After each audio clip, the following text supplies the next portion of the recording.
So this is my summer car.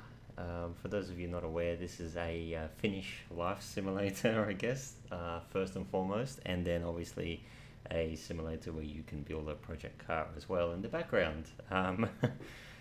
So this is episode 4 or 3, if you don't count the first one, which was a fail, where we build our project car and try and survive without dying. So in the previous episode, basically what we did was we built the engine,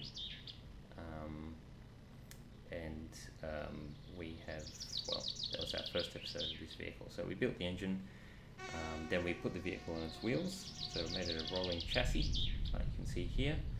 I can hear those storm clouds still. Maybe it's going to rain on us and rain us out. Psych! We also put the dash in. We did put the steering column, and I just took the liberty of installing the steering wheel as well. That was off camera. Apologies for that. That was a pretty straightforward affair, that one though. So I figure you guys probably didn't need to see that. But anyway, so yeah, the interior is coming along. It's got a little hood lock there. I also, so I've put the half shafts in, the steering rods are in as well, the steering rack's in, so all that's ready to basically accept the engine. So in this episode what we're going to do is basically we're going to see if we can bring the engine over on the hoist and lower it into the vehicle. So I've just noticed something though. Hang on a second. These bolts here, the steering column, I'm just just inside the engine bay here. Best way to do things normally. The steering column was loose, so yeah, just sort of be mindful of that. So far I found that if you have even just one bolt loose on a particular part or assembly, can cause that assembly to actually fail, so be very careful. So here we go.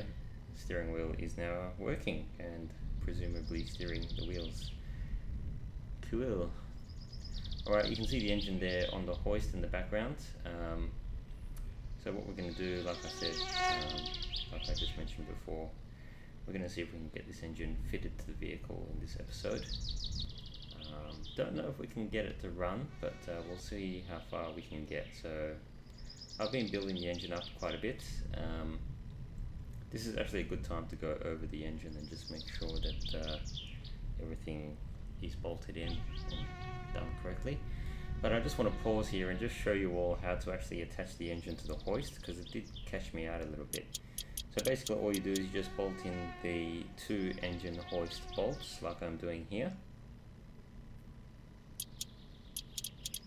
Okay, and you won't get, it won't look immediately obvious, but once you hear that, as soon as you start to jack up the hoist, you'll hear a little tink sound and the engine will catch. So hopefully that helps those of you who are wondering how to actually attach the engine to the hoist.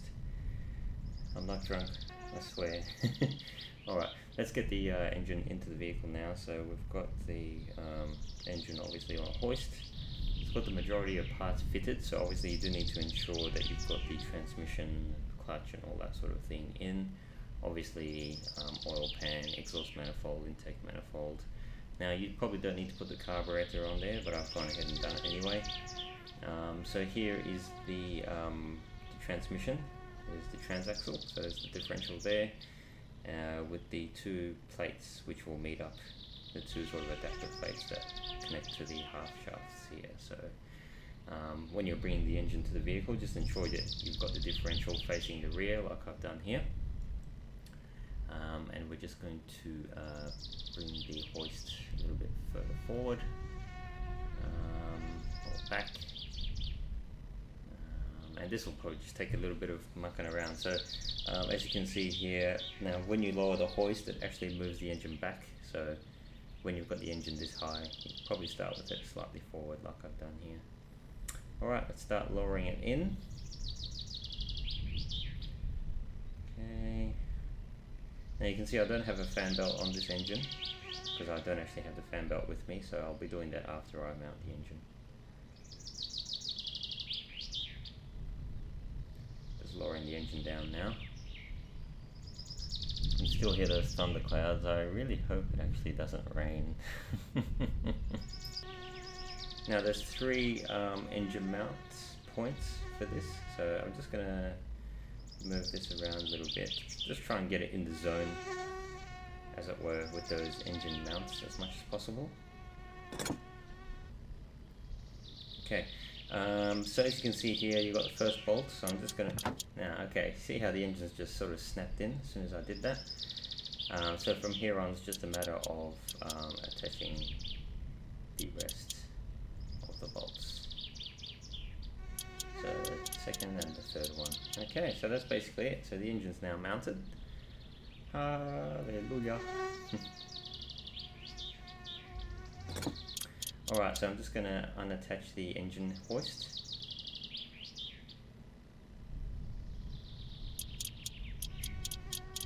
Perfect. Okay, so you can see the car sort of just flexed away from the engine hoist there as the load came off the hoist. So I'm just going to take the hoist away now. We're pretty much done with you. Thank you very much, my friend.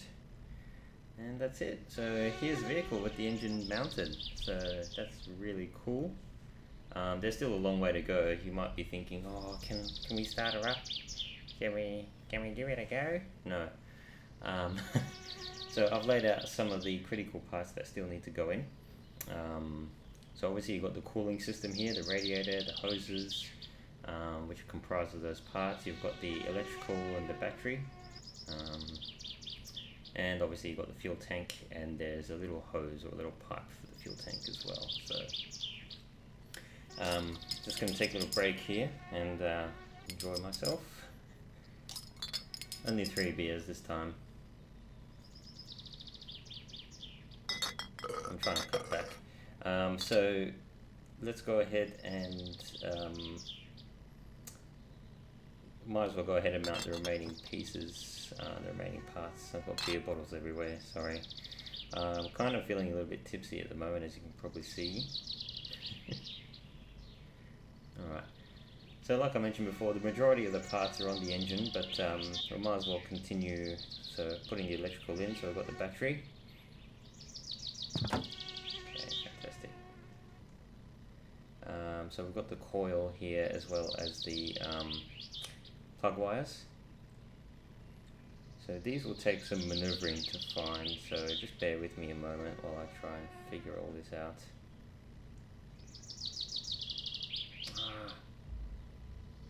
There we go. Looks like I'm actually damaging the vehicle there. I can see the panel on the right hand rocker panel is kind of pushed back. Oh well.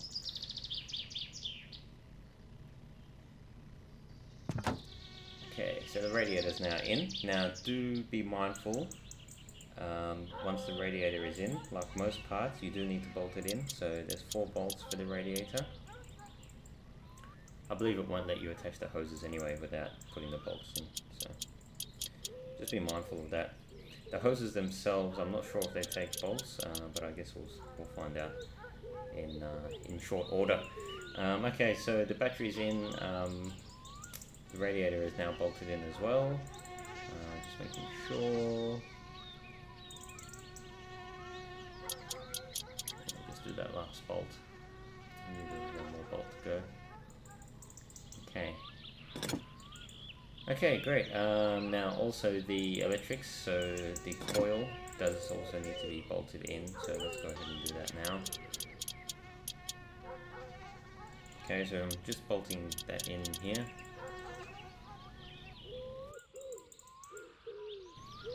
So the coil is what increases the voltage from the battery and sends the voltage to the distributor, which then sends that ultra high voltage to all of the spark plugs. So it's quite a critical part of the engine, of the ignition system, I should say.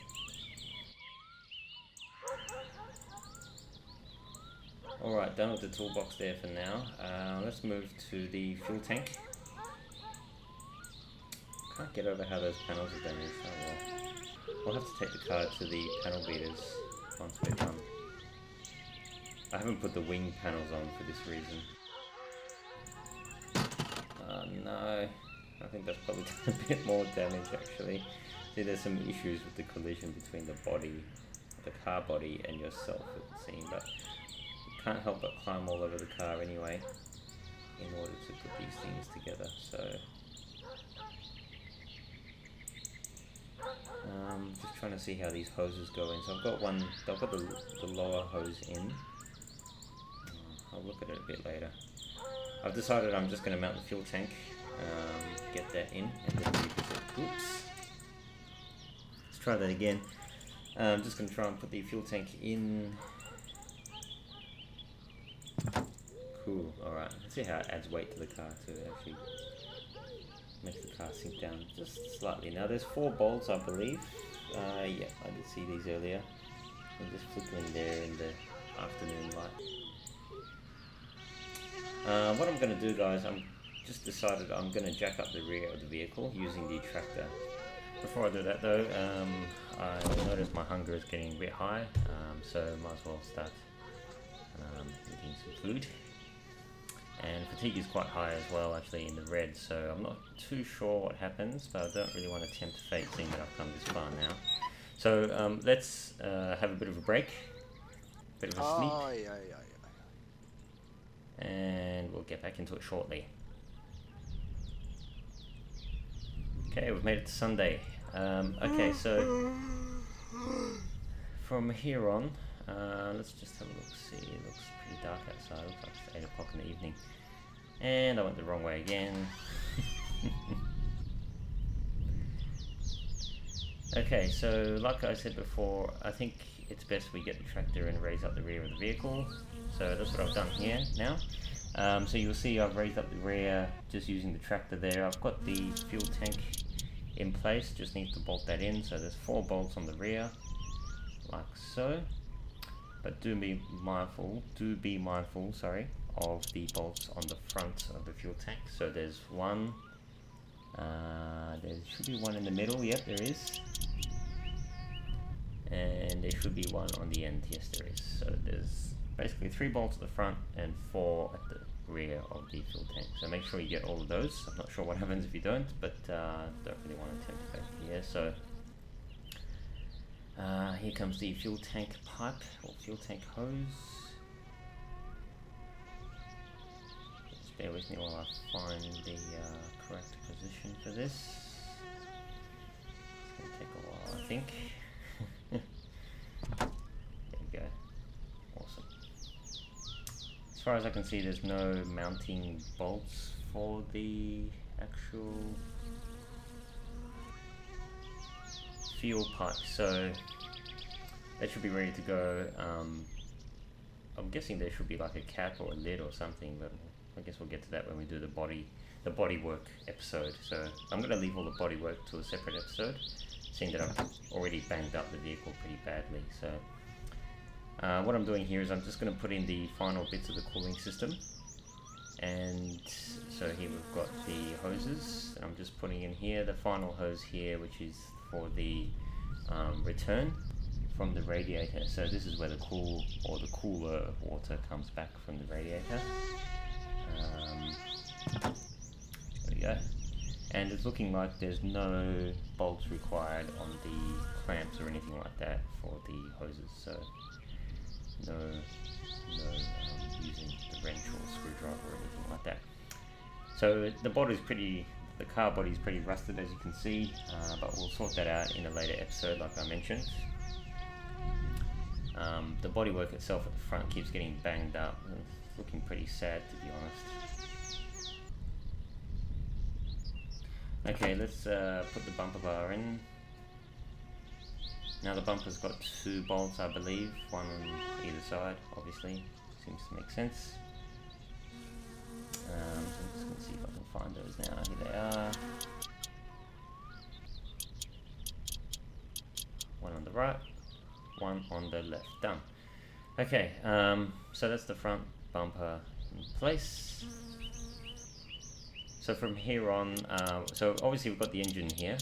Now we just need to put the mounting bolts, the rest of the mounting bolts in to support the engine. Now I've just noticed that there's quite a few sort of loose bolts around. Yes, okay. This is where it gets quite interesting, and there's a lot of finicky work to be done here, so just bear with me while I do this. Some of this stuff could have been done while the engine was actually out of the vehicle, but oh well. There's too many bolts.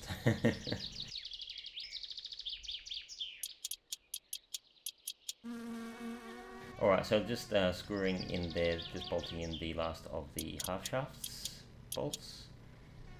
And time for another beer. And maybe another beer. Mind the bottles. Okay, so the car's really coming along now. We've got the a few bits and pieces here, the fuel pump and the clutch hydraulics that need to go in, so we'll put them in shortly, perhaps. But yeah, it's really coming along. I think there's a few other bits and pieces. Yes, the gear linkage. So let's put the gear linkage in. This is obviously just a glorified metal rod linkage piece assembly thing that goes that connects the gear stick to the transmission and allows you to change gears. So just bear with me while I find the correct position for this piece here. Cool, alright. And there's obviously some bolts that need to go on as part of the gear linkage as well, so we might as well jump in and just have a look. Okay, so we've got here a bolt, and I've just noticed as well actually there's a few bolts loose on the hydraulics, so these are for the brake hydraulics, I believe. Now just bear in mind we haven't mounted the clutch hydraulics yet, but yeah, like I did mention, I believe, you do need to ensure all your hydraulic lines are nice and tight to avoid leaks. Alright, that's done. So here goes the gear linkage bolt as well. I think there's more underneath, but we can't get to them just yet. Alright, so we've got our gear linkage in place. So it's looking really good. So we might as well... just can't get over that damage still. It's a bit of a shame, but oh well. Okay, so these parts here, the clutch hydraulics are still left over, as well as the fuel pump. Yes, fuel pump. So we'll get to those. Hang on, just need to have another beer. Can't help myself, sorry. Okay, now apart from all of that, there's the gear stick itself, obviously, and obviously you've just seen there the fuel filter and the brake master cylinder on the shelf. So a few bits and pieces left to go, but I'm feeling a little bit peckish at the moment. The car's really coming together, so thanks for following me through with all of this so far. I'm going to call it a day for now. I'm just going to have some food and probably have a sauna.